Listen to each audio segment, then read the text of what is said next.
Olá, eu sou Rebeca Ribeiro Muti, psicóloga, terapeuta familiar, e vamos conversar um pouco sobre os recursos possíveis de serem utilizados nos atendimentos com mulheres em situação de violência. Como vocês puderam ver na apostila, sobre o paradigma sistêmico, uma abordagem que olha a família como um sistema aberto, que tem subsistemas dentro dele e que está inserido em outros sistemas maiores. Tem alguns pontos que eu gostaria de destacar, importantes de serem observados. Cada pessoa, cada mulher que chega ao CREAS, é importante contextualizá-la numa família, num contexto familiar que tem a sua dinâmica e as suas regras familiares próprias. Importante também perceber que essa família ela está inserida num contexto social, cultural e econômico, que tem questões importantes e que perpassam a violência que essa mulher sofre. Essa família também, e essa mulher, ela tem uma história transgeracional, as etapas do ciclo de vida, que a gente denomina dentro da terapia familiar como etapas, né? E que trazem mudanças, trazem crises e trazem transformação ao longo da vida familiar. E também perceber que quando você entra em contato com essa mulher, você faz parte desse sistema de atuação maior de atendimento também. E que a sua subjetividade vai fazer parte desse processo ao longo de todos os momentos em que essa mulher estiver sendo acompanhada e atendida pelo CREAS. Nessa figura, a gente pode perceber que essas diversas dimensões perpassam a violência contra a mulher e que tem uma interação com ela. Por exemplo, nessa linha horizontal, a do tempo, você pode ver o processo cronológico de desenvolvimento da família de Anita, que passa por etapas e crises que são previsíveis, como o nascimento do primeiro filho, o Diego, e também que são imprevisíveis, como a própria denúncia de abuso sexual contra contra a Nicole, a filha dela. Esses círculos aqui, concêntricos, compõem os subsistemas e sistemas em que a Anita está inserida. O 5 seria o indivíduo, no caso a Anita, que está inserida num contexto familiar nuclear, que está inserido, essa família nuclear, numa família extensa. Essa família extensa está inserida numa comunidade, vizinhos, comunidade religiosa, os colegas de trabalho, que está inserido na sociedade como um todo, né? Que tem as questões sociais, culturais, políticas e econômicas, que perpassam questões de gênero, religião, etnia e etc. Essas questões, elas são importantes de serem percebidas porque elas perpassam todas as situações de violência contra a mulher e precisam ser entendidas o quanto isso interfere ou promove as situações de violência. Um recurso importante que nós temos e que podemos utilizar é a nós mesmos como profissionais na atuação com essa mulher que sofre violência. A gente pode ver que, para isso, é importante conhecer a nossa subjetividade e identificar, né, nossas emoções na interação com ela e agir no sentido de interromper a violência. Mas como fazer isso? Né? Vocês podem perguntar. Como é que eu faço isso? É um processo de autoconhecimento, né? A gente precisa identificar as vivências de violências que nos fazem conectar com essa mulher, identificar nosso próprio mal-estar e nomear as vivências de violências vividas junto com essa mulher, que muitas vezes não percebe determinadas situações como violência. É importante identificar seus preconceitos e tendências de minimizar a vivência do outro, que muitas vezes a gente possui na hora que a gente entra em contato com essas histórias. É importante não minimizar e não negar a fala e a narrativa dessa mulher. Buscar conectar com a dor dela, mas discernir, ser capaz de separar o que é do outro e o que é meu enquanto profissional.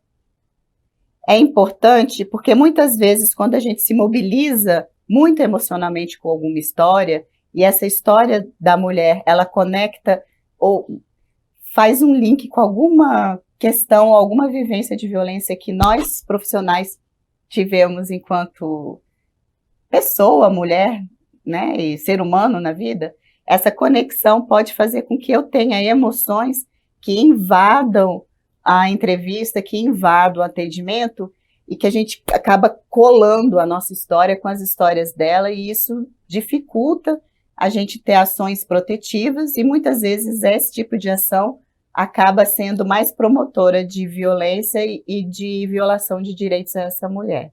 No caso de Anitta, por exemplo, a gente tem que ficar atento para a gente não ter pensamentos e falas de minimização ou de justificação da violência, como por exemplo, mas por que será que ela deixou isso acontecer? Por que você não se separou antes? Mas não é tão grave assim. Ela está criando um problema maior do que é. Tem algumas frases que a gente pode pensar ou falar que fazem parte desse circuito comunicacional de minimização da violência e que acaba sendo uma forma de compactuar ou de promover ainda mais um contexto revitimizador, né? É importante também a gente pensar nos nossos preconceitos, como eu falei anteriormente, se isso vai invadir também as perguntas na entrevista, né? Fazendo perguntas do tipo, mas você está sendo desprotetiva, eu vou tirar seus filhos de você, não tem condições de você cuidar dos seus filhos, vou deixar com a avó, porque essa situação aqui você não está dando conta, você é negligente. Então, começar a julgar, fazer julgamentos e desqualificar a fala da mulher sem contextualizar num contexto maior de questões de gênero, questões religiosas, questões de raça, que interferem, inclusive, nas formas que ela tem de agir para tentar proteger os filhos. A gente precisa também perceber que muitas vezes o que a gente sente é a reverberação do que passa no contexto familiar. E que muitas vezes isso não é meu. Na verdade, não é um sentimento, uma emoção minha. É um sentimento que surge a partir do contato com essa mulher ou com essa família. E às vezes você devolver esse sentimento, essa percepção, ajuda também a mulher a identificar essa dinâmica de violência existente. Por exemplo, eu posso, com a Anitta, né, ao ouvi-la narrar as situações de violência, eu posso sentir o medo e devolver para ela no sentido de, nossa, mas te ouvindo falar me deu um medo, uma sensação de não saber o que fazer, por onde caminhar, uma sensação de impotência. Parece que você também pode se sentir assim, meio perdida, sem saber o que fazer, meio sozinha. É assim mesmo? Nota que isso não é direcionar, mas sim propor reflexões para que ela possa também fazer essa elaboração e, junto com ela, nomear essas violências que ela vive. Eu vou demonstrar agora alguns outros recursos que podem ser utilizados. A observação na sala de espera e na sala de atendimento, que pode também ser uma ludoteca, né? Aquele momento em que as pessoas chegam no CREAS e estão aguardando o atendimento a ser realizado, é um momento muito rico que a gente pode obter informações sobre a família, sobre as relações, as interações, as pessoas de confiança, a partir simplesmente de como eles se sentam, qual a posição, quem senta perto de quem interage com quem olha para quem. Nessas observações, a gente pode perceber as relações de afeto, confiança e proteção entre as pessoas da família, que ajudam a gente a planejar as próximas ações e atuações do CREAS. O genograma é um outro recurso importantíssimo de a gente obter informações sobre as relações familiares, sobre a história dessa família, sobre a história transgeracional. E além de ser um instrumento, né, de obter essas informações, também é um instrumento que possibilita fazer intervenções e reflexões junto à mulher ou à família que você está atendendo. Não vou falar muito mais sobre ele, porque tem uma aula específica sobre genograma no curso, mas eu queria destacar que a gente pode fazer esse genograma manualmente, desenhando numa cartolina ou num papel pardo, junto com a Anitta, por exemplo, né? Ou a Anitta e a mãe dela, num atendimento em que as duas estiverem juntas. Mas a gente também pode construir pedindo que ela escolha objetos, ou brinquedos, ou bonecos que representem as pessoas da família e ir dispondo dentro do formato do genograma, e aí conversando a partir disso. Jogos e brincadeiras também são interessantes de se propor para a gente ter informações a respeito das relações entre eles, né? A gente pode propor, por exemplo, algum tipo de jogo, como tapa certo, lince, ou até propor que a mãe, a Anitta, monte um quebra-cabeça junto com a Nicole e o Diego, por exemplo, e observar como eles interagem, como um fala com o outro, quem pede ajuda a quem não aceita perder, quem segue as regras, como que essa dinâmica e essa interação ocorre durante o jogo que você propôs.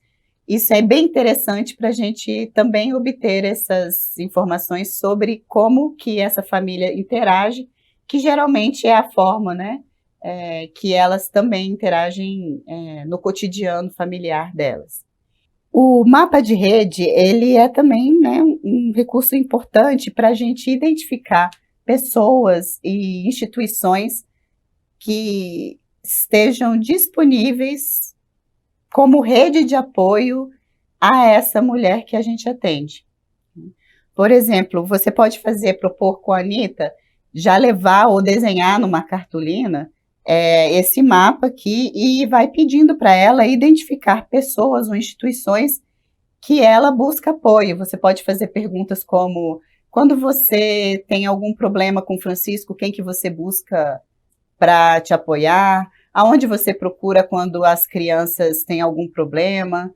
Quem você foi? Quem te ajudou quando a escola te chamou para falar sobre o abuso da Nicole? Quem que você conta para ficar com as crianças quando você sai para resolver algum problema ou para trabalhar? Então, você vai fazendo essas perguntas para ir mapeando quais as instituições e pessoas que são a rede de suporte, né? Então, por exemplo, na hora que você pergunta da família, né, ela pode falar: minha mãe é essa aqui, só destacando que a pessoa, a mulher, ela está aqui no centro, né? Então, você pode perguntar e ela falar da mãe e dizer que está aqui são os filhos. Aí eu falo assim: e a sua irmã? Por exemplo, se ela tiver uma irmã, minha irmã está aqui, ela mora distante, eu não recorro a ela muito. Tem mais alguém da família que você busca ajuda ou que te dá o apoio? Ela pode falar não. E você vai destrinchando esse mapa com ela. E tem alguma instituição que você procurar? A igreja que eu frequento tem um pastor que me ajuda muito, então a gente pode ir aqui nos serviços de saúde, aqui a gente pode atendimento, igreja, religião. essas questões mais comunitárias, essas instituições, e vai falando, o pastor está aqui, né, mas é a única pessoa, porque eu não posso contar com mais ninguém. De amigo, eu tenho uma amiga muito próxima, a Maria, né, que me ajuda em alguns momentos. E tem uma do trabalho que de vez em quando sabe alguma coisa. Então você vai mapeando quem são as pessoas e as instituições que dão esse suporte e que a gente pode também buscar particular uma rede de suporte e empoderamento a essa mulher ao longo de todo o acompanhamento a essa família. Bem, esses são alguns dos recursos, né, que eu pensei em trazer, recursos práticos de atendimento às mulheres em situação de violência doméstica.